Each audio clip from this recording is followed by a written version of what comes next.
Put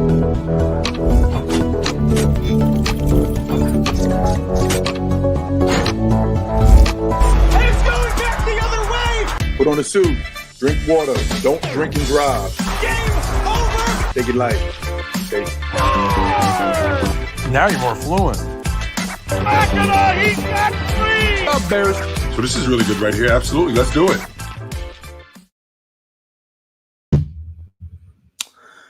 All right. Welcome to the All American Hoops Podcast, episode 34, aka the truth. So we got an awesome show ahead of us, but before I address the elephant in the room, yes, this is a different setup. I've been switching some setups lately, obviously for the first 25-ish, probably a little more episodes. I did the podcasting from my personal bedroom. However, since then, there's been a lot of Wi-Fi issues. So for a couple episodes there, I did it in my older brother John's room. Then last week's episode with Hoop Venue, I did it in the family room because I figured that was easier for everyone else. But however, this week now, I'm currently actually on vacation in Brigantine, New Jersey. So I'm actually doing it in an open room right now. So that's what's going on today. I'm not going to, I'm enjoying my vacation big time, but I'm also not going to stop doing my podcast because of it. That being said, however, something I love doing. So it still feels like that I'm on vacation now, despite recording the podcast. But anyway, great show ahead of us today. Despite it being the offseason, there's still a ton of going on in the basketball world. The media loves to talk basketball, even in the offseason, just like me. Obviously, Team USA had a big win against Serbia on, I believe it was Sunday. Yeah, it was on Sunday. And the bigger talk of the day actually was about Jayson Tatum not getting a minute. So obviously, as the president of the Jayson Tatum fan club, I'm going to have a lot to say about that. I'll talk about Team USA in general, talk about the game, talk about what's to look ahead for them. And then also last week, ESPN released their top 100 athletes. And in addition to that, they also released the top 100 athletes of the 21st century. And then also the top 25 NBA players of the 21st century as well. So got a lot of awesome things to talk about. I'm riding solo today. So if you don't see anyone on the other side, once I play the AAH theme song, that's why. John and Matt are at the Mets game today, so hoping they have an awesome time.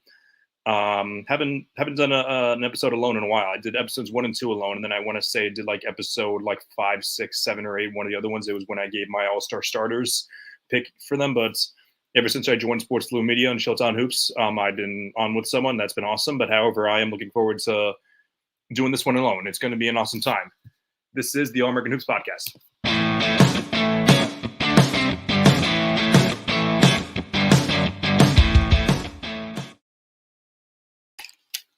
Welcome to the show. I'm Chris Driscoll. So, as I mentioned, this is going to feel a little weird doing this alone, but however, I'm also very excited. Haven't really done a lot of talking in the podcast a ton lately. It's been a lot of bringing the guest on and letting them say their stuff. I obviously do a lot of the talking because I have to guide the show and everything, but it's going to be the first time in a while. It's going to be me giving all my takes and listening to, and then uploading afterwards and listening to what people have to say afterwards about everything. So haven't done a ton of yapping, so it's going to be a lot of me yapping today. So hoping you guys enjoy for the one person joining, but in general as well.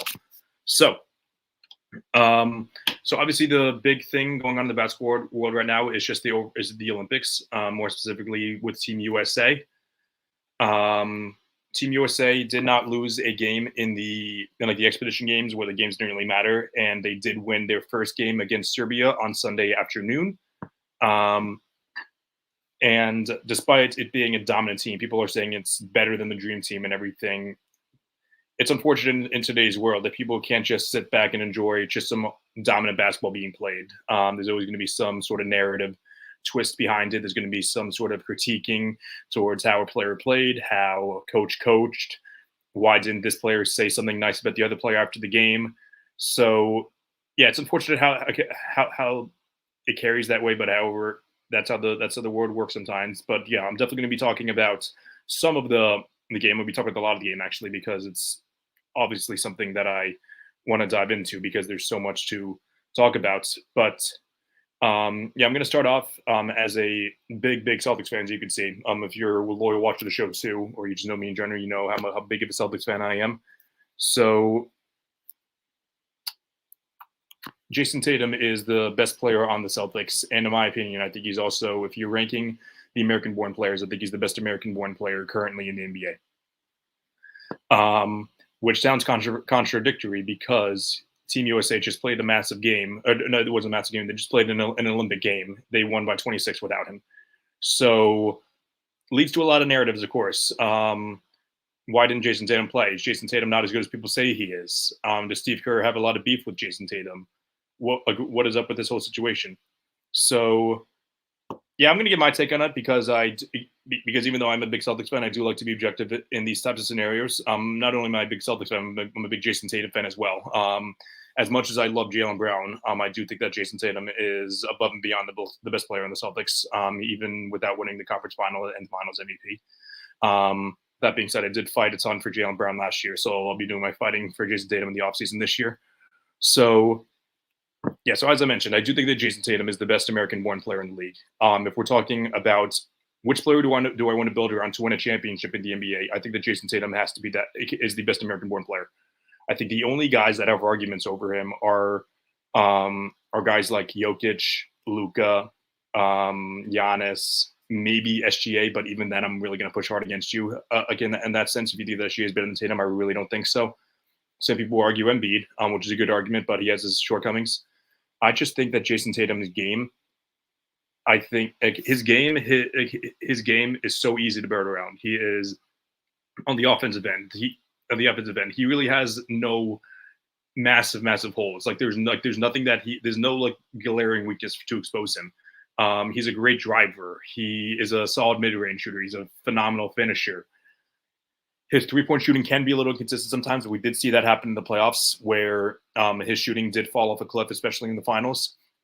But that being said, it did pick up. It was great in the regular season. He just didn't do great in the playoffs. And some people think that his unwillingness to go downhill sometimes is a bit of a weakness. I don't think it's a weakness. I think it's more so of just like a little tweak that needs to be fixed. And I feel like Jaylen Brown really did help him go down, give him that, almost empowered him to go downhill more this year. And we saw that with Jrue Holiday as well. So, and that's only on offense. On defense, I think that Jayson Tatum is top 10 is pushing it, but easily top 20. I think top 15 defender in the league. And that's not because he's so dominant on the perimeter. It's not because he's one of the best rim defenders in the league. It's because he is great at both of them. He's not just good. He's great at both of them. He's a great rim defender. He's awesome out on the perimeter. This is a guy who is just so unbelievable of a defender. And we saw his versatility we saw his strength and versatility throughout the NBA Finals. We saw him guarding Daniel Gafford and Derek Lively at the center position. So then if they wanted to set screens for Luka, Tatum would be the guy guarding Luka. He could guard anyone on the courts. And I'm not saying that he can guard literally everyone in the league. He would obviously struggle against Jokic, struggle against Curry, but against most offensive players, you could put him on them. He's going to either hold his own or he's going to shut you down. That is how elite. He's not a good defender. He is an elite defender, and I've been saying that for years now. But it feels like this was the year that people finally started to recognize how awesome of a defender that he was. And so, yeah, so the reason that I just rambled on there about Jayson Tatum was because I just wanted to emphasize how big of a fan I am of Jayson Tatum and why I'm a big fan. He is all these things on the basketball end, and I think he's an even better person. He has absolutely zero off the court issues. Really, the only thing he does, but he does a few commercials that are really not problematic at all. Nothing really problematic at all. He just hangs out with his son, Deuce. He's having another son coming up. The only thing, people just don't like him just because of the whole Kobe texting. He texted him after he passed away. That would have been over over 2 years ago afterwards that he texted him, "I got you" on Game 7 of the Eastern Conference Finals against the Miami Heat, and then he posted that on Instagram. So people said, "Oh, that's corny" and everything. I don't think someone being corny warrants how much hate that Jayson Tatum gets, and it's just super unfortunate how great of a player and even better person gets slandered for basically just doing nothing. And I think part of this has to do with the fact that I know most fans have the us against the world mentality, but I feel like especially that's the case with Celtics fans, because I truly do feel like oftentimes Celtics fans, the Celtics get mistreated by the media very, very poorly, and you saw that throughout the NBA final, not just the NBA finals, but the season in general. The Celtics just had one of the best seasons of all time, and they got discredited along the way, and even now they're getting discredited for being too easy. I had never heard the term battle tested up until this year, and people started using it regularly after Dennis Haslam, who's the biggest Celtics hater out there. We know why. The biggest Celtics hater out there saying the word battle test, and everyone started feeding off because they just don't like the Celtics. And I know that's kind of a victimtality, but really the case. Jayson were not a Celtics, he would not be getting this type of treatment from the media. But I'm saying that mainly, like I bring up the treatment of Jayson Tatum mainly just because of the way that all this has been covered throughout the media. Because people are just talking about how no one respects Tatum, and now they think he's not that good because they decided not to play him. I don't think that's the case at all. So I talked about this about the whole Derek White situation. I talked about it when I defended Tyrese Halliburton making Team USA over Jalen Brunson. You're not going to build your roster, and you're not going to build your rotations based off the best player, the best 5 players available. We all know that's the case for like the best 5 players available. Like, you're not just going to pick the 5 best players. Like, in some cases, you might have just have 5 centers out there. You are also not going to be able to build your team based on just the best player at each position, because we don't know how well they're going to fit together. Very oftentimes, the best players do fit together because they're pretty portable, like Jayson Tatum. But in some cases, I saw some people making pretty good arguments, by the way, for why Jayson Tatum was not getting playing time. And the main argument was that KD and LeBron James were getting a lot of his minutes because they're both forwards who fit into systems a little better than Jayson Tatum. And some people even think that those 2 guys are better than Jayson Tatum. I disagree with that, but it's whatever you think. If you think that, just to show that I'm trying to be as unbiased as possible in the situation, I wrote an article back in September, I want to say, about how I think that this was after LeBron and Steph. It came out that LeBron and Steph wanted to do the Olympics one last time with each other. Not with each other. Like they wanted to build the best team possible. And I wrote an article on primetimesportstalk.com regarding who I wanted the roster to be. And in that article, I did not have Jayson Tatum as a starter. I had Steph Curry, I had Kawhi Leonard, I had Kevin Durant, I had LeBron James, and I had Anthony Davis. I did not know that Joel Embiid would be eligible to be playing for Team USA at the time. However, I still might go with AD, but we'll dive into that later. So I don't think it's outrageous at all to not start Jayson Tatum. I do think he should be starting it because I think that he's the best American-born player, and I think you can fit him into any role.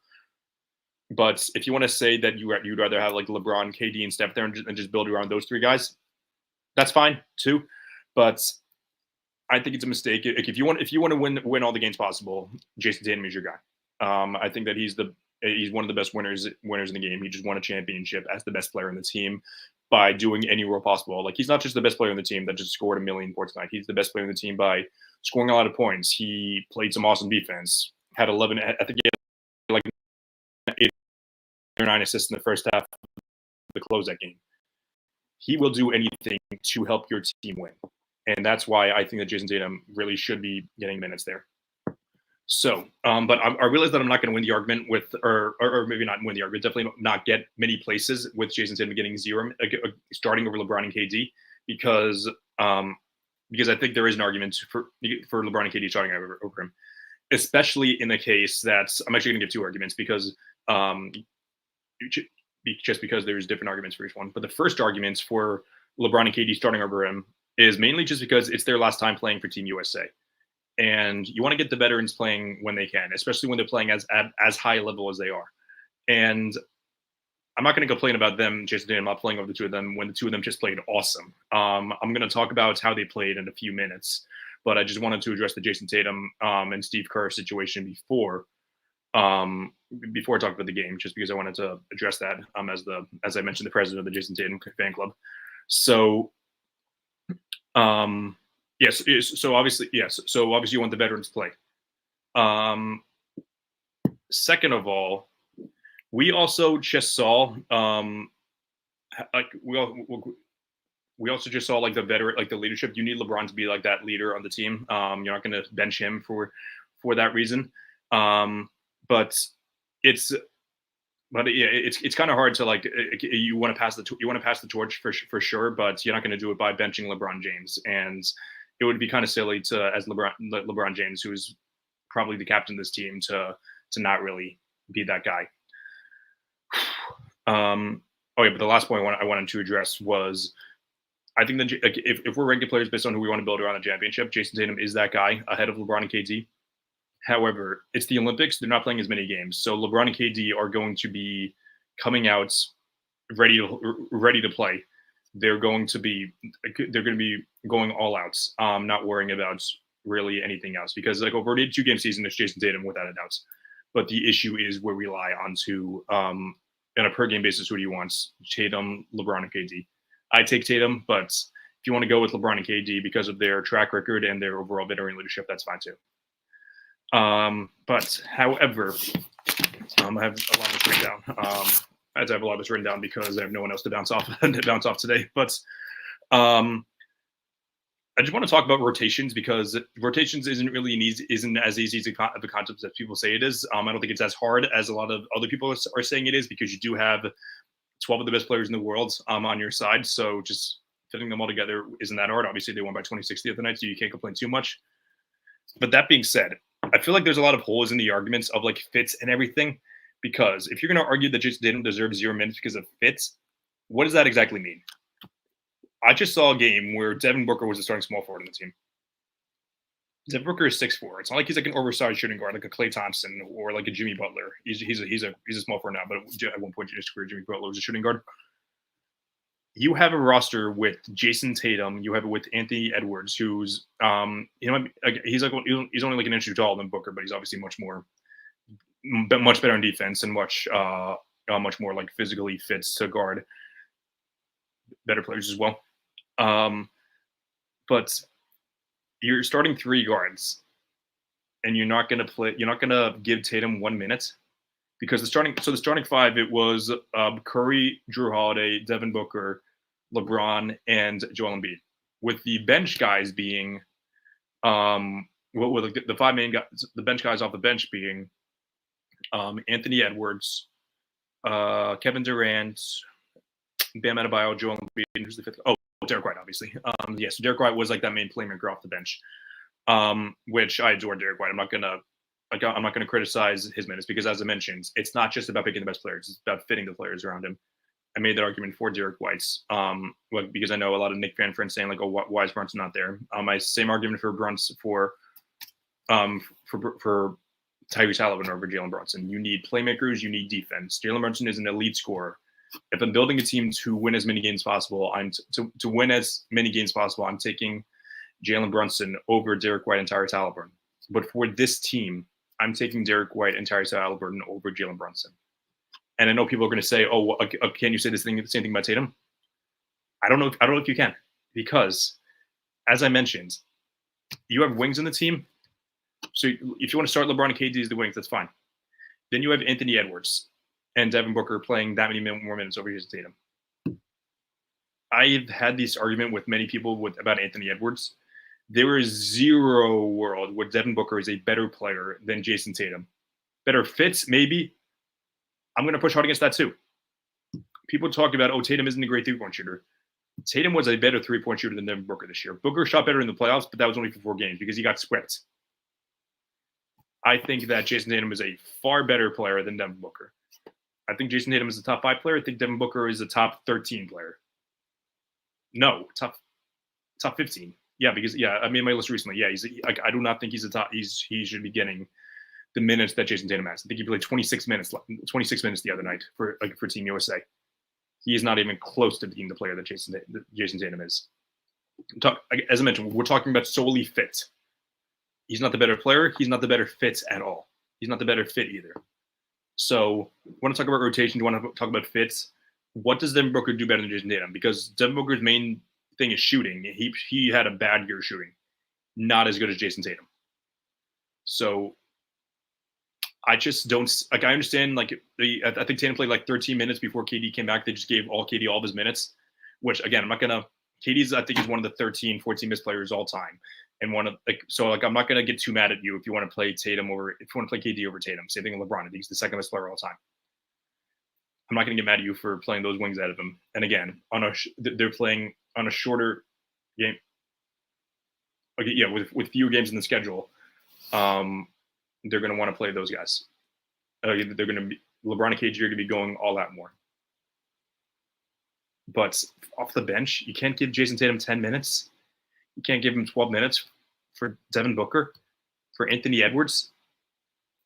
I still don't get all the Anthony Edwards things. Anthony Edwards played awesome in the playoffs this year and led the Wolves. That was great. But for plugging him into like a role player system, role player, like a guy off the bench, like he's just gonna do whatever. I don't think that Anthony Edwards isn't better than Jayson Tatum. And you want to say, oh, he's a 2 guard? Is he though? You got Bam and AD as your 4 and your 5 off the bench.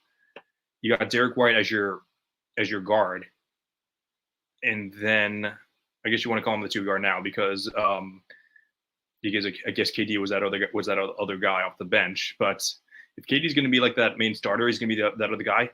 You got to start Jayson. You got to give Jayson Tatum more minutes. Now, who you're going to take minutes from? My pick would be Booker, but also, my pick would be Booker. But I also probably would also cut Derek White's minutes as well, because I think that Tyrese Halliburton should be getting more minutes too.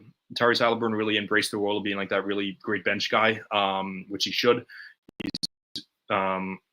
He's I would say up until Derek White got here, he was pretty easily the worst player here. That's not true. Drew Holiday is probably one of the worst players here, just because. But again, fit. But if we're talking fits, Tyrese Halliburton has to be there too, because besides LeBron, there's really no other pass first playmaker guy. Like LeBron isn't as pass first as people say he is, but he's still in a way a pass first guy. Like he's gonna find the pass before he's gonna find the shots in some cases. Tyrese Halliburton is 100% a pass first guy, and he needs to be getting more minutes, in my opinion. Derek White's been pretty good with that, but he hasn't really been playing as many minutes as I think that Halliburton should be.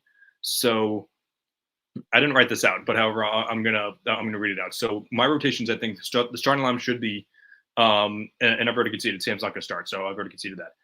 I think the starting lineup should be Steph Curry, Drew Holiday, LeBron James, Kevin Durant, and Anthony Davis. Fit. Joel Embiid does not fit with these guys. He's in a way a black hole. He became a better playmaker this year, but he hasn't been showing that in the Olympics.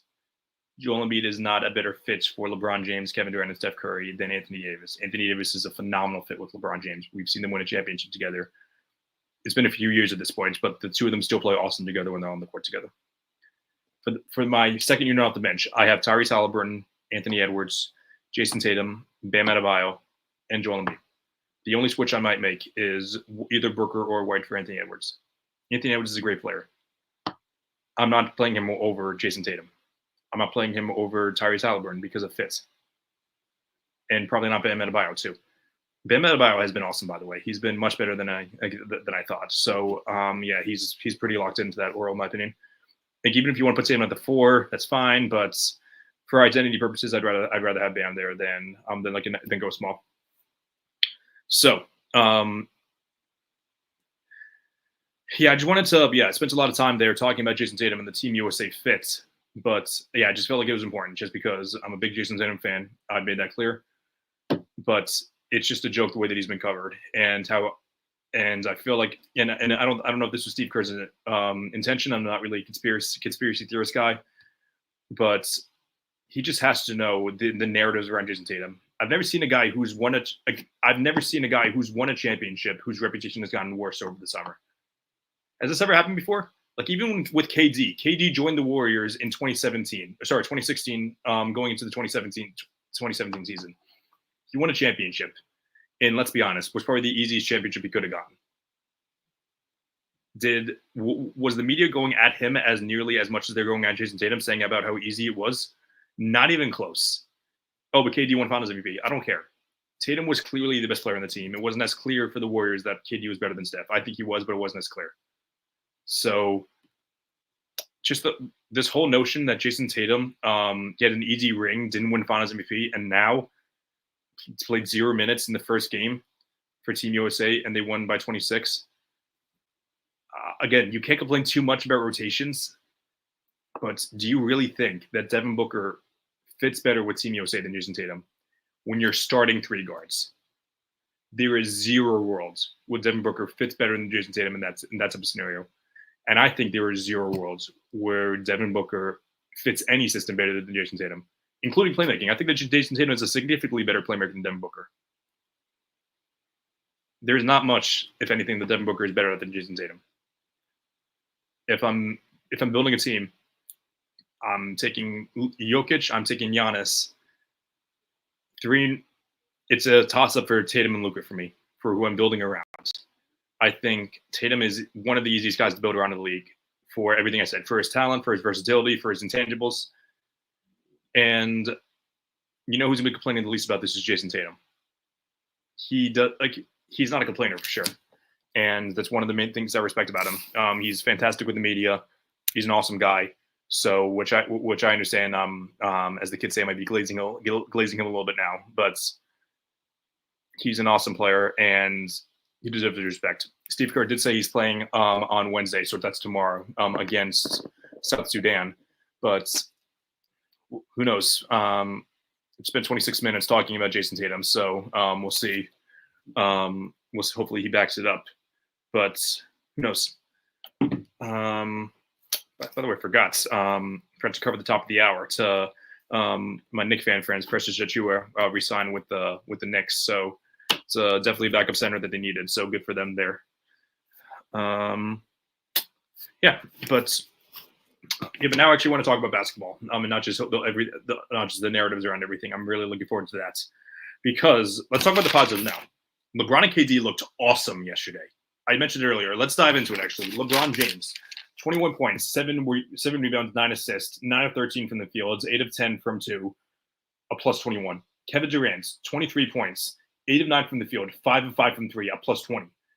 Drew Holiday, 15 points, 6 of 8 from the field, 3 of 3 from 2, 3 of 5 from 3. Anthony Davis didn't put up that impressive of a stat line, but it's plus 28 and played awesome defense. Derek White, awesome defense. This is awesome. Just watching, obviously I'm a very patriotic guy. You guys can tell. The podcast, okay, I'm trying to point up somewhere. Oh yeah, there it is. It's mirrored. All American Hoops is the name of the podcast. I'm a super patriotic guy. So just watching America go out there and kick ass doesn't get better than that. So once you take away the whole narrative aspect, and I'm a Celtics fan and how Tatum deserves to be playing minutes, if I just look back and watch all these Americans kick ass, I love basketball and I love my country. That's why we're the best country in the world. So it was just awesome seeing them play great because they didn't really play awesome in the expedition tournaments, or wasn't tournament, the expedition games. A lot of things to worry about, but they ended up winning all those games. But yesterday they showed me, okay, this team's winning gold. And anything less than a very, very clear anything less than the gold at this point. It was always, no matter what, it's going to be disappointing if they don't get it. It's even more so the case now. If they don't get the goal and if they don't get it very easily, I'm going to be like, ooh, that wasn't that great. And I know a lot of people are saying, oh, people are wondering what's going to happen if Joe Biden, once Joe Biden leaves office, what's going to happen when LeBron James leaves the league. I'm someone who has rooted against LeBron for years. He's went up against the Celtics multiple times. He's played for the Lakers now, Celtics rival. Can be a little annoying sometimes. Let's be honest. There are some things that I don't approve of what he does. Some things that he says. But at the end of the day, he is an awesome person. Has been carrying. I don't want to say carrying the NBA because there is a lot of talent, but it's going to be very different in 2028 because like LeBron's not going to be there, Steph's probably not going to be there, KD's probably not going to be there. Those have been like the 3 most impressive guys. So it's a pretty awesome thing to see. How awesome the Americans have been throughout this entire time. But as I mentioned, they're playing South Sudan tomorrow, and I think they are playing Puerto Rico on Saturday. So lots of basketball to look forward to. And it's been a lot of fun to watch. So one more thing, one more kind of negative thing is I did talk about Joel Embiid. He was the only person on Team USA with a negative plus minus. That was a -8 in the game when they won by 26. That's kind of a red flag. I know that Steve Kerr did say at first that they were going to stick with the big three in LeBron, Steph, and Embiid. You might want to change that up now because Embiid doesn't really fit, and I've said the word fits probably like 25 times throughout the podcast, maybe even more. He doesn't really fit well with LeBron and Steph. He's a bit of a ball stopper for sure. Got a little bit of Will Chamberlain to him.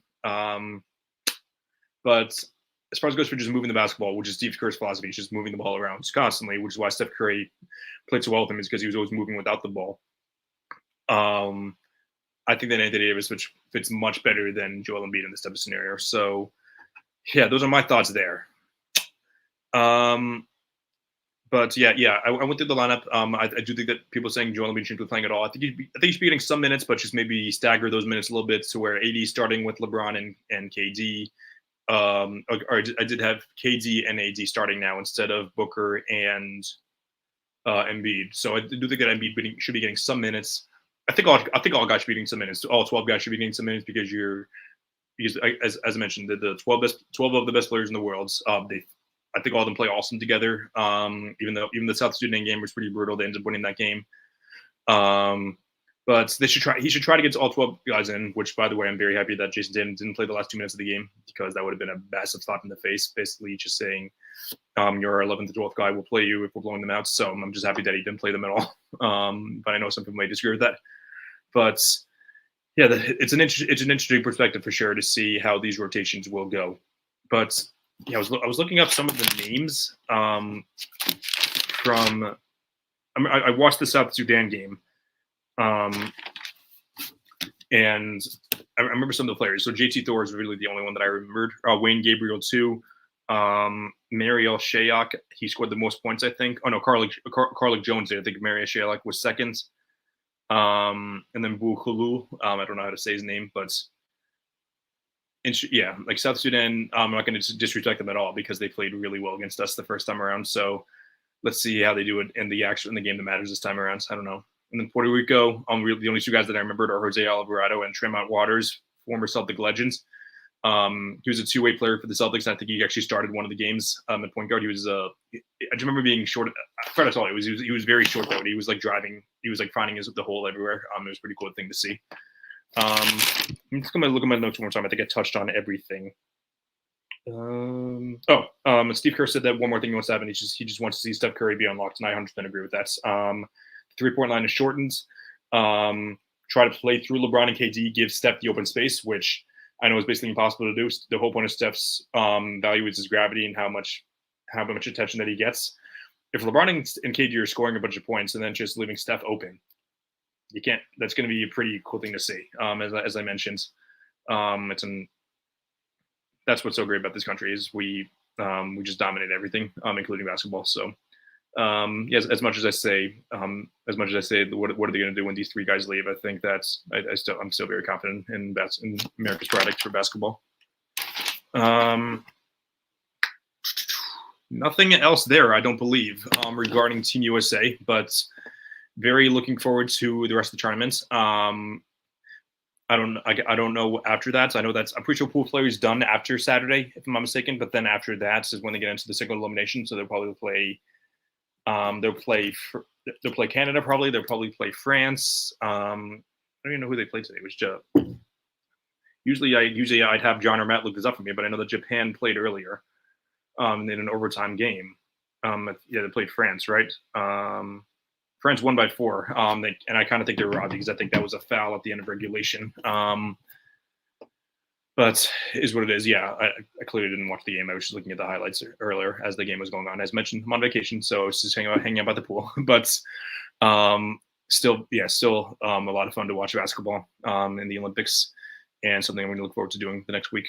I'll have someone on next week so we can dive deeper into it. But since I'm the only one on here, I'm going to talk a little bit more about my bread and butter, which is making lists. So, give me 1 second. ESPN released their top 25 players of the last 25 years. So, of the 21st century. So, I'm going to share this with you real quick. This was ESPN's. Let me remove the banner real quick so you guys can see the entire list. There we go. Okay. So their top 25 players of the 21st century included, so I'll go through it. LeBron at 1, Kobe at 2, Steph Curry at 3, Tim Duncan at 4, Shaq at 5, Garnett at 6, Jokic at 7, D Wade at 8, KD at 9, Dirk at 10, Giannis 11, Steve Nash 12, James Harden 13, Jason Kidd 14, CP3 15, Kawhi 16, Ginobili 17, Allen Iverson 18, Anthony Davis 19, Ray Allen 20, Tony Parker 21, Draymond Green 22, Russell Westbrook 23, Pau Gasol 24, and Luka Doncic 25. So I was debating on how I wanted to approach this. I don't know, because this was one of those lists where I looked at it and then I said, okay, this isn't that bad, maybe a few tweaks here and there. I made my own list. This isn't a good list at all. I'll be brutally honest, because I'm gonna go through. Yeah, I'm not gonna go through every single player, but it's just guys like Dwayne Wade at 8 feels a little too high for me. I think I have him 3 spots lower at number 11. I'm going to show you my list in a bit. Kawhi Leonard, I think, should be higher, but I understand why people want to have him lower because of the injuries. But that being said, even with the injuries, the fact that Jimenez Peak is better than quite anyone on this list. I won't say anyone because there's a good amount of guys in the top 10 that are much better than him, but it feels a little low there. And I'm going to dive into a couple of them other ones, but some of the guys at the back of the list, like Manu Ginobili. When people talk about PR teams, like they say, like, oh, Anthony Edwards has a great PR team. He doesn't get much slander, and I agree with that. Jayson Tatum is a very bad PR team, as in me. But given he gets criticized for everything, Manu Ginobili and Tony Parker have awesome PR teams because of how much they won. I'm a big proponent of winning matters, and when ranking players, you need to factor in winning. They're doing it a little. They're factoring winning a little too much here, in my opinion, because Manu Ginobili and Tony Parker are not even close to being top 25 players of the 21st century, in my personal opinion. But and same thing with Draymond Green. But yeah, I'll go through the specifics for each one. I didn't really type out anything for comparing the list, but I'll show you mine right now. So that's not as pretty as the one on Twitter, but I did this last week with Hoop Venue. But excuse me. So I had LeBron at 1, Kobe at 2. Shaq at 3, Duncan at 4, Steph Curry at 5, Kevin Durant at 6, Dirk at 7, Kevin Garnett at 8, Nikola Jokic 9, Giannis 10, Dwayne Wade 11, Kawhi Leonard 12, CP3 13, James Harden 14, Steve Nash 15, Jason Kidd 16, Allen Iverson 17, Russell Westbrook 18, Dwight Howard 19, Anthony Davis 20, Paul Pierce 21, Luka Doncic 22, Jayson Tatum 23, Ray Allen 24, and Paul George 25. So, to compare to the first list, I'm aware that both, I guess. So, they do have LeBron at number 1. I'm happy that there's not much disagreement there. Then 2 through 5 is where there's disagreements. We agree on 2 actually. I have Kobe as the 9th best player of all time, behind Shaq and Tim Duncan. I've switched the order with those 2 guys multiple times, but I do have Shaq and Duncan better than Kobe all time. For factoring in the entire career, I'd have Shaq and Duncan ahead of them because I think part of what makes Shaq has as one of the best peaks, but also a great longevity as well. So which makes me, I used to have Shaq at 8. I have him closer to 6 or 7 now, because I think he's both great. He has one of the best peaks of all time with also some pretty solid longevity as well. So yeah, that's why I have Shaq near the top 3 is because I think that's from 2000 to 2002. That three-peats, I think you can argue that 3-year stretch of him being one of the most dominant players of all time is debatably the best peak of all time, and that's like 89 to 91 or whichever one you want to. You can, I guess, 90 to 92 is probably the best peak because if you want to include the rings and the MVPs and everything. So yeah, that's why I have Kobe a little bit higher because he was better for the 21st century. But yeah, 3 through 5 is where it gets to debate. They had Steph at 3. I had him at 5. I just think that Shaq was much better than Steph at peak. I think that Duncan had both better longevity and more consistency as well. Duncan has, they're tied with rings. Both Shaq and Duncan have more Finals MVPs. Shaq was objectively the best player on 3 of the championship teams. Curry's only the best on 2 of them. Duncan was best on 4 for 21st century, I guess, as well. So you can really go either way, but like if we're just factoring in accomplishments for 20, I know people are going to dive into just basketball abilities, which is fine, but I think that you need to do results. I like to do things results oriented more so than anything. So that's why I'm going to have Shaq and Duncan ahead of Curry. Then is where we get to a few interesting things. KD has become one of the more underrated players of all time. I think people low because didn't really expect expectations. And my friends, Aaron Schroeder, possible Jerry, who'll probably be on the show in a few weeks. He made a great point saying that he peaked at a very young age. So he peaked in 2012, where he was like literally in his early 20s. So they say, "Oh wow, he's entering his peak. He's going to be competing there with LeBron." Then 2013 happens. I think he got injured in 2013 and 14. Geez, I'm already years wrong. There's usually where like lots of people fact check me, but 2015 he was injured. 2016 blew the 3-1 lead. 2017, 18-19 joined the Warriors, which was a plus for his career. But overall, it's still a lot of gray area there because they say he took the easy way out, which is a little unfair, but it's still kind of true. Then after that, 2020 he gets injured. 2021 gets injured and gets 2021 he got injured for most of the year, but then Kyrie and Harden got injured, and then 2022 got swept by the Celtics. 2024 got swept by the Wolves. So a lot of disappointment with Kevin Durant's career, but still. Two-time Finals MVP, and one MVP once, was part of one of the best teams of all time. Not just part of it. He was either the first or second best player on that team. So I feel like Kevin Durant has become a little disrespected through the years, and in my opinion, the sixth best player of the 21st century, not the ninth. But some people are going to argue against that. Who are the people that they had? Check that real. They had Garnett, Jokic, and D Wade. I don't know how D Wade has an argument over. If you want to put Giannis ahead of Durant, that's fine. But if you want to have D Wade, that's ridiculous because you want to say that he won a Finals MVP with LeBron. That's fine. But KD has been one of the best players in the league for a long time now. Like he came in second place in MVP voting in 2010, and now today he's still debatably a top 5 player in the league. A lot of it does have to do with injuries, but I think both peak and longevity go with peak and longevity. I give the edge to Kevin Durant over Dwayne Wade. That's not even close. I think Jerk and KG both have better longevity than the Durants, but again, peak, I'm going KD. That's why. That's actually right. I'm supposed to have KG. I'd actually have KG ahead of Jerk. But that's fine either way. Jokic at 9 is where the people might disagree with. They think they should be higher. You need to have a little more than just 4 elite years to crack the top 5, 6, 7 area. I think he's going to be better than Kate. I think you give him like another year of playing like this. I think I'll start to. I don't think he's not going to win MVP this year because of narrative situations, and I feel like he kind of entered.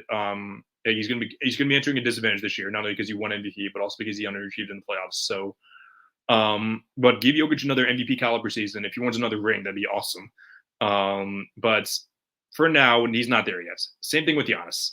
I need to see a little bit more from. Giannis is a different story because I feel like it's not just the injuries with him; it's also him not really living up to expectations.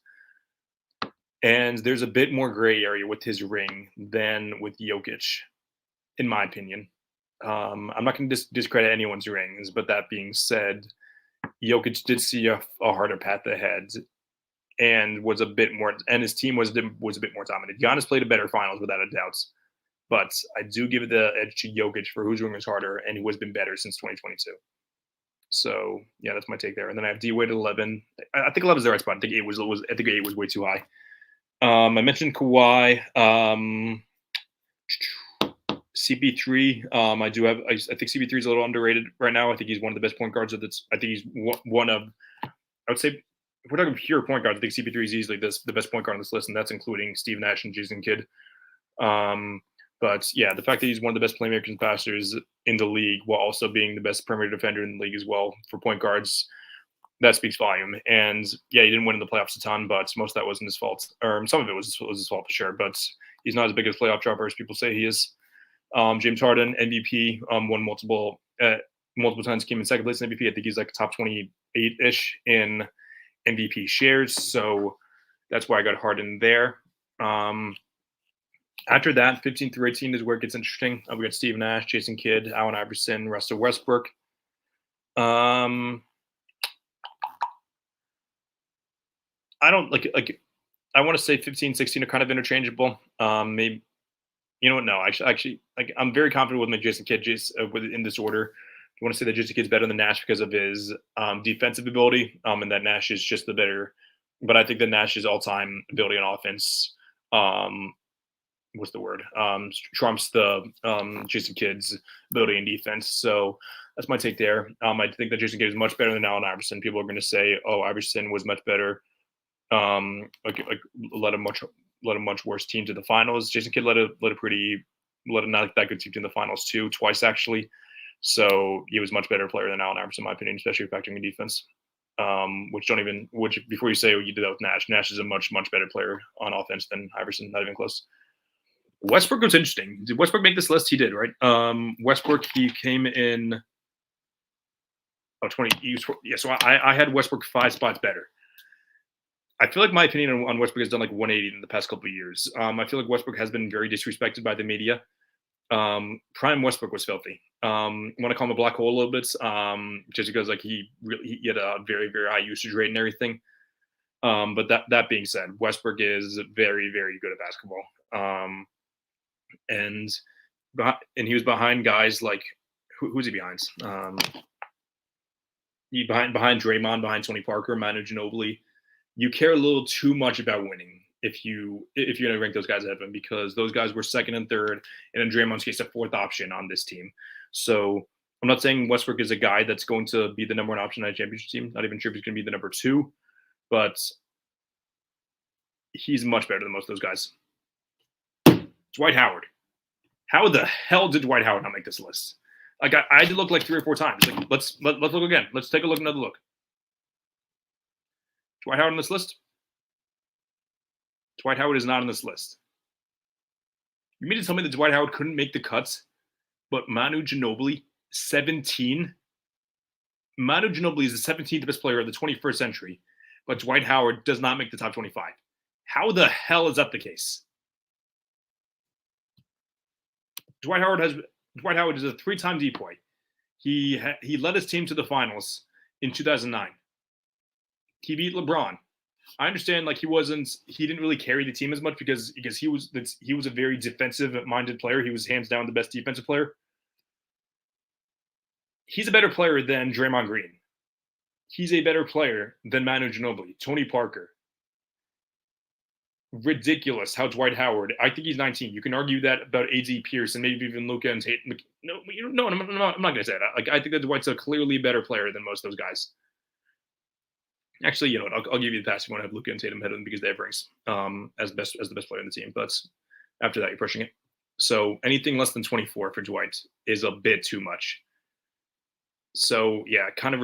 I feel like Dwight has kind of been disrespected more lately because of like the politics aspect of it. Not really the best person. Kind of crazy with his with his hairdo and everything, which I do feel like I feel like is like a bigger. I feel like the media influences that more than people think. So, yeah, Dwight Howard is what people forget how elite prime Dwight Howard was. And I know some people. I saw a video yesterday that said like he wasn't as good as people say he was. I don't agree with that at all, though. Wow, I never thought I'd get that passionate about Dwight Howard. 20, Anthony Davis. I think AD was lower or higher. I have him a little bit lower. That's if you want to have AD at 18, 19, maybe even 7. Like, no, he's not better than Iverson. Actually, if you want to have him a little bit better than Westbrook, that's fine. Yeah, he has the ring, but my issue with AD is just he has never shown us about how he can lead a team, which is a bit of an issue. But at the end of the day, he's made first team All NBA 4 times and was the second best player on one of the better teams of the 21st century. So that's my take there. Geez, that Dwight Howard thing made my throat hurt. All right. Oh, jeez. Here's the wrong table, so my camera fall. Okay. So that leads me. My next is Paul Pierce at 21. Yeah, Paul Pierce didn't make this list, so yeah, I thought that was very disrespectful. Yeah, he's a very long. Yeah, he doesn't have a ton of first or second team All NBAs. I think he made second team All NBA twice. I'm about to look that up real quick, but so go back to right now. Yeah, but the fact that he was Finals MVP on one of the best teams of the 21st century, I know people say like, oh, he didn't do anything without Garnett. That's nonsense. He led his team to the conference finals in 2003, I want to say.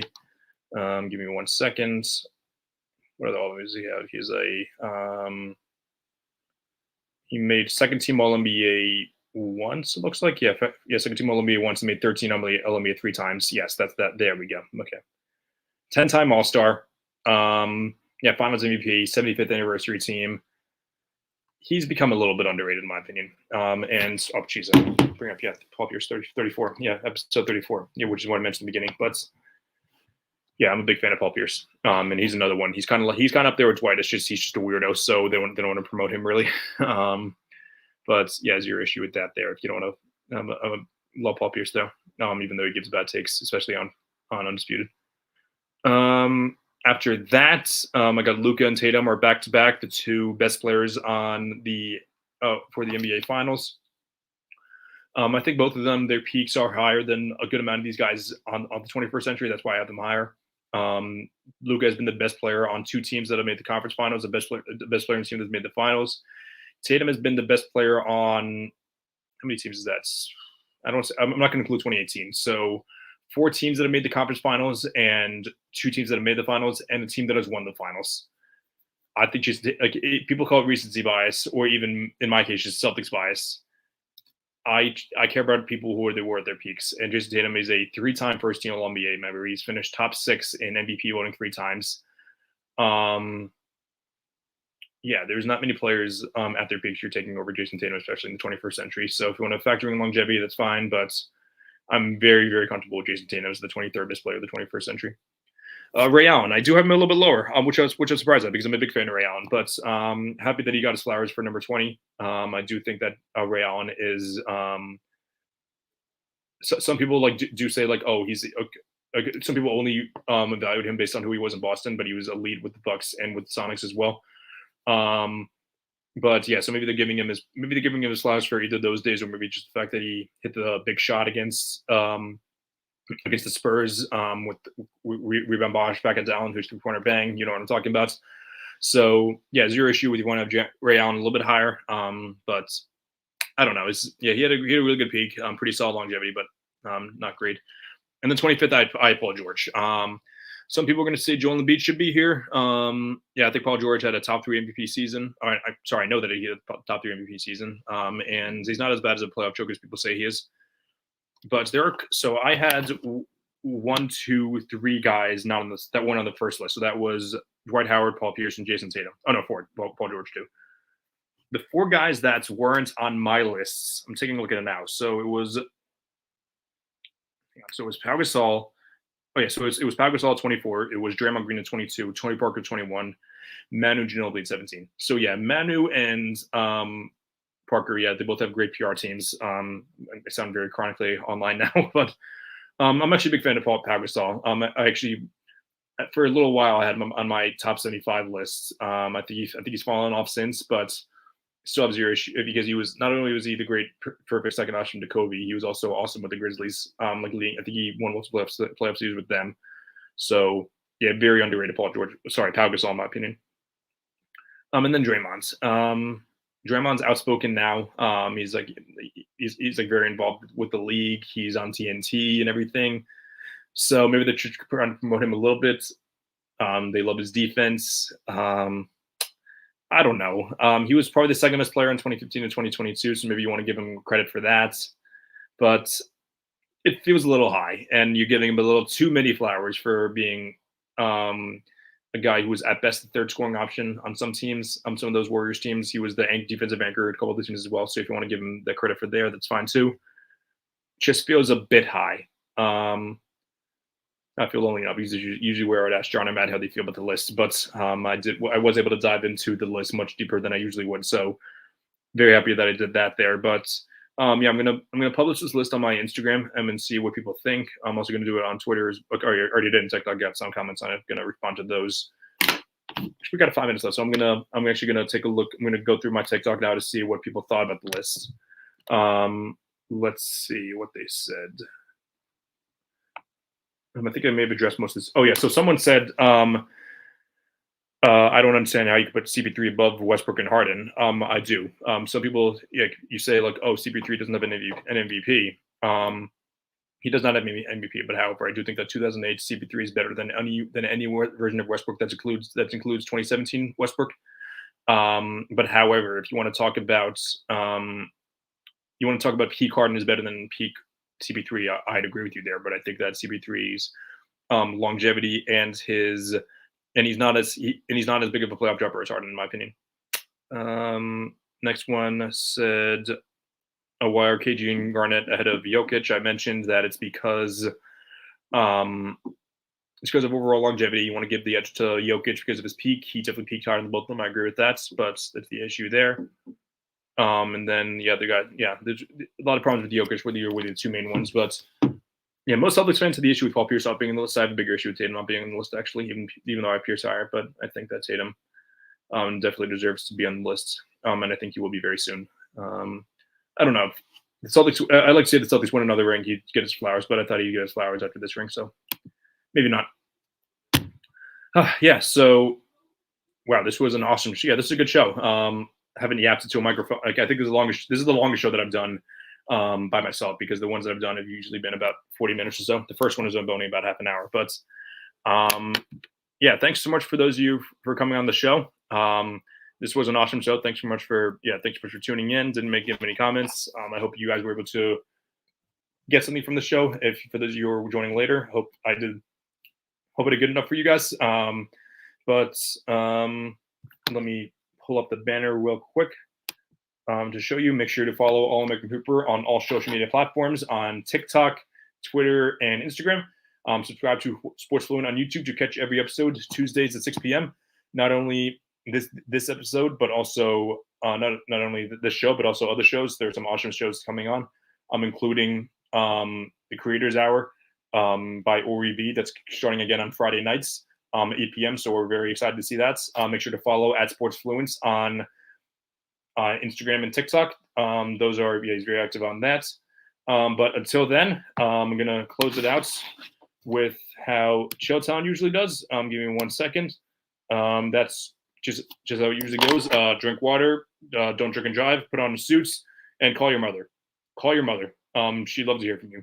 So this has been another episode of the All American News Podcast, and I hope everyone has a great night.